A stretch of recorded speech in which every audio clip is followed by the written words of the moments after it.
Hi James, I've done 7 tubs of the Qenda and tried to come off it and have become constipated. I cannot go unless I use an enema. I've been consistent with Qenda Ultimate Fibre throughout, and I'm also on the GAPS protocol. What to do now?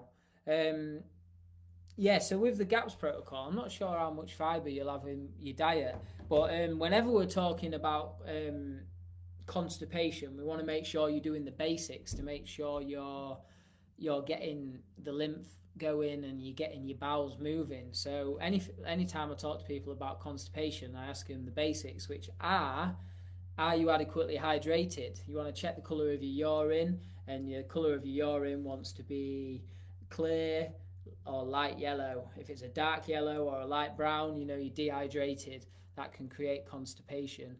Your meal timings can actually create constipation. You want to have 3 to 4 hours between each meal.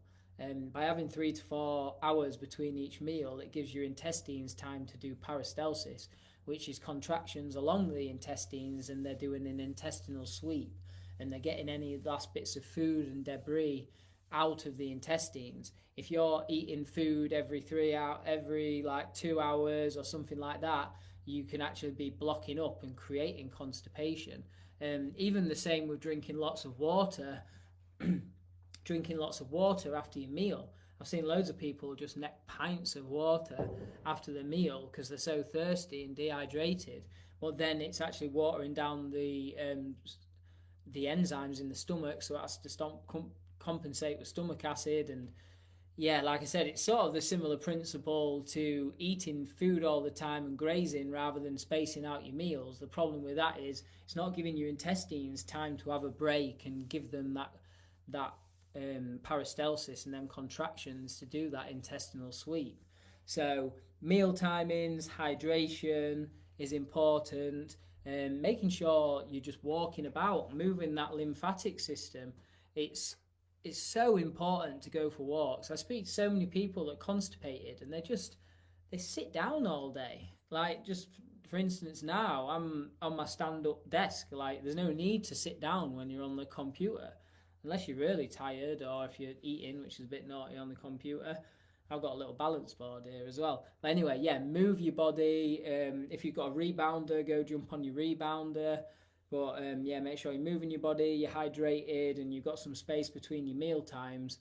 That will really assist in the problems with the constipation. Um, and with people that have been reliant on medical laxatives previously that have done the Qenda protocol, they've also introduced probiotics at the 1 month stage and carried on. And so it'd be interesting to know if you've had the right strains of probiotics that I recommend on this group. Just search the search bar at the top for probiotics or something similar, as long as it's like the lacto, the acidophilus, and the bifido bacterias. Yeah, they're fine for re-establishing the bacterias and the microbiome back to how it should be. Definitely in assisting it.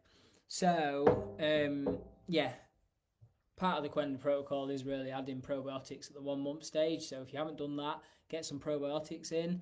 Vitamin C, like a non-GMO ascorbic acid, really good for just getting stuff moving as well. But yeah, make sure you're doing the basics: hydration, probiotics, walking, and spacing out your meals like 3 to 4 hours between each meal.